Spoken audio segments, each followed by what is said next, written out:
Okay, welcome back to members of 121 Community Church in Grapevine, Texas, in our ongoing study in A Philosophy of Religion by Edgar Sheffield Brightman, published in 1940.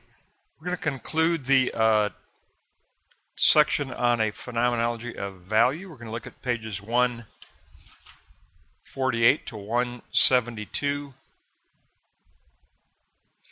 Let's look at block 1. We'll take a look at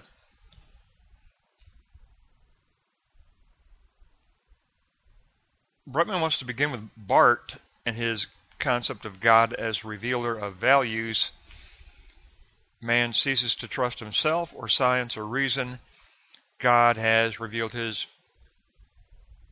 word in the scriptures. It was a crisis theology emphasizing God's judgment using dialectical method. And Barth posited God as other than the world, says Brightman.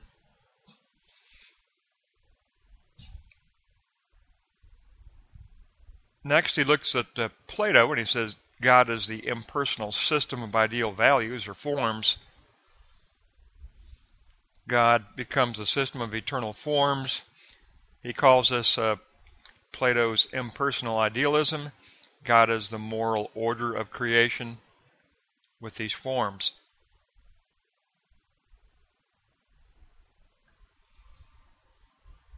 And then with naturalism, he says that God becomes the tendency to produce value. Nature is a creative process.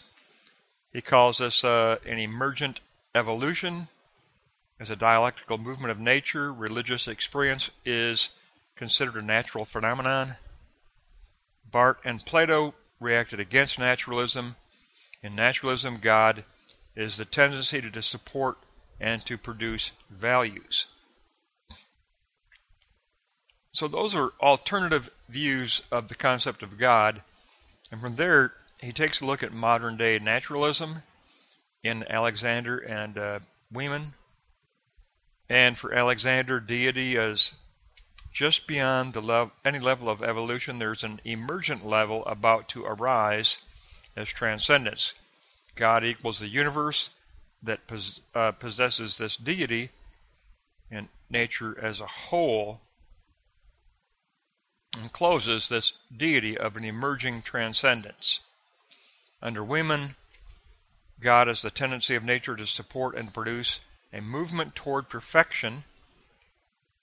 God equals the growth of meaning in this movement toward perfection, and it's the increase of rational and social experience reaching this movement and this growth of meaning that takes place. It's kind of a modern naturalism as an idea of the concept of God.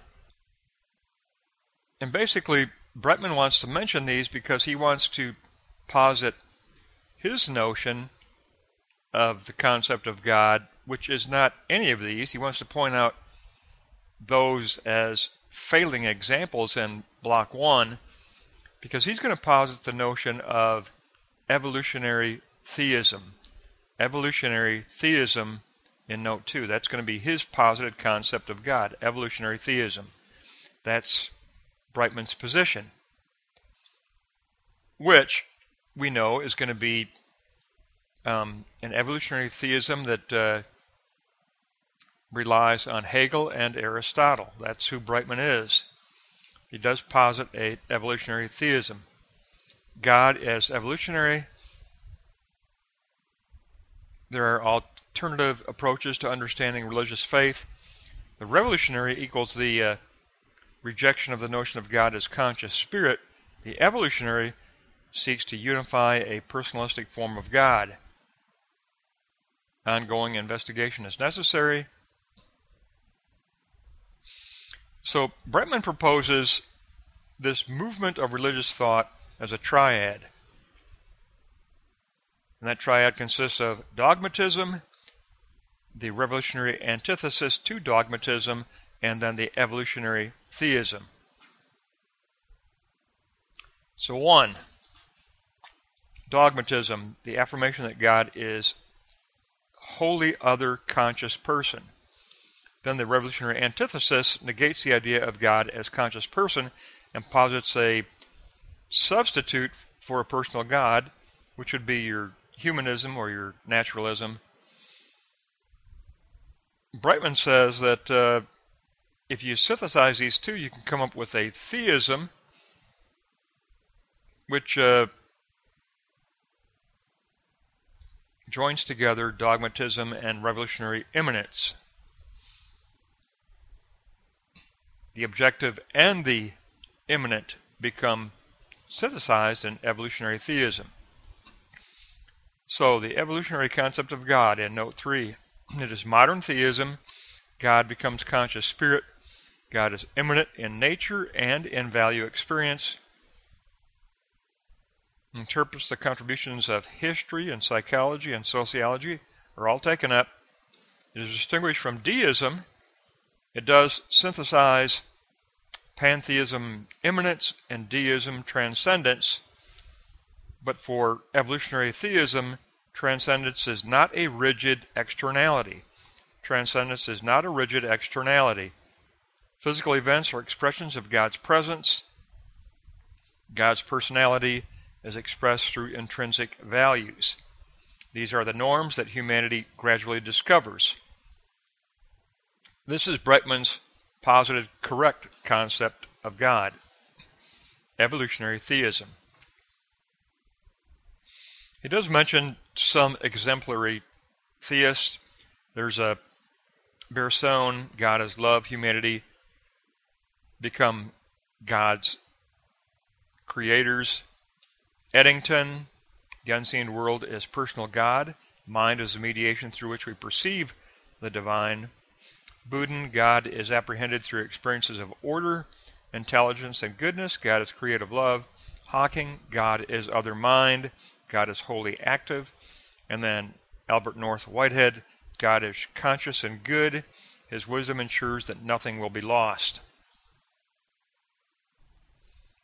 And Brightman, of course, would take Aristotle and Hegel and make them evolutionary theists for his own position. He always, and we found this out in all the previous lessons, he frequently quotes Aristotle and Hegel both. He relies heavily on Hegel and takes up his dialectic. So we have the negation of Barth, Plato, and naturalism. We have the affirmation of evolutionary theism, which is a movement toward the fulfillment of intrinsic values. It's a movement toward the perfection and the actuality of intrinsic values. So we have our negation, we have our affirmation. We now reach theism and return moment in block 3. So number 1, evolutionary theism presupposes that the history of religion is a development of discovering religious truth. Religious value is personal experience. The object of worship, or God, is the objective continuance of ideals. The concept of God equals the continuance of ideals. Therefore, the triad exists. Number 1, we have subjective value experience. Number 2, there's an objective continuance of value that exists. Those two together bring about the notion of true value as the ideal. And then the true is shaped into a posited, rational interpretation of experience. A rational interpretation of experience. Because it has to be a coalescence or holistic system. Remember, it's always a coalescence of values as holistic system. So the true becomes posited as rational interpretation of experience. So we look at those three by looking at, first of all, subjective value experience. Experience supplies the data of experience. Actual experience has a twofold reference: subjective consciousness and objective change in relation. Experience equals the entire field of consciousness. Experience always refers beyond itself by including other possibilities that are available. Next, the objective moment of objective continuance of value. The self becomes aware of objective possibility in three modes. Ideal possibility, where we subjectively anticipate ideal, and then the inaccessible intersubjectivity, the transcendence of other minds, and then concrete object or event as nodal point, or the objectivity of objective possibility. And the self participates in possibility by positing a knowledge claim or a sign-like judgment, then positing an intentionality of reaching actuality and correspondence, and then, through the return moment, forming a revised belief system. Objective continuance always possesses a surplus of incompleteness. The return moment supplies the self with a surplus method of revising the dialectic. Knowledge of God always applies here, says Brightman. New dialectic experiments lead to changes in theism theory. In other words, we go right back to the beginning. We go right back to the beginning and go through the process again. There's always new dialectical experiment. There's always revision to theism theory. So for Brightman, we move beyond concept. The return moment includes the intuitive noetic quality. Unio mystica equals the relation of the soul to God. That's what takes place as intuitive oneness. The self moves beyond concept in the moment of the truly real. It's usually preceded by a prolonged intellectual endeavor. We reach epistemological immediacy, and idea and object become one in this return awareness of the surplus of possibility of value. And then we revise our own mindset, and we move on to running through the entire dialectic again. So, in the first phenomenology, we had the phenomenology of religion, and we reached the concept of living religion. We reached the concept of living religion.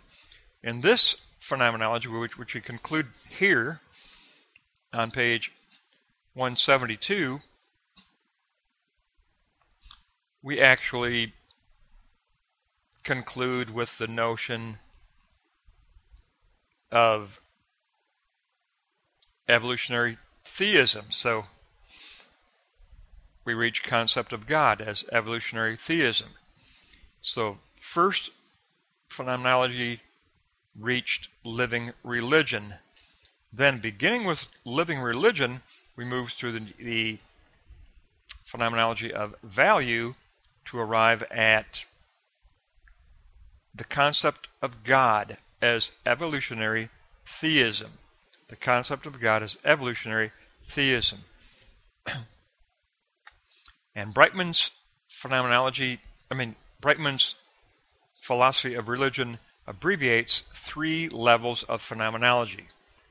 The phenomenology of religion, the phenomenology of value that we just concluded, and then he will enter a third phenomenology of the apocalyptic. But as we did before, we will have a composite recap of the phenomenology of value. We've already had one on the phenomenology of religion. We will now have a recap next on the entire picture of the phenomenology of value, and we'll take a look at that in our next lesson.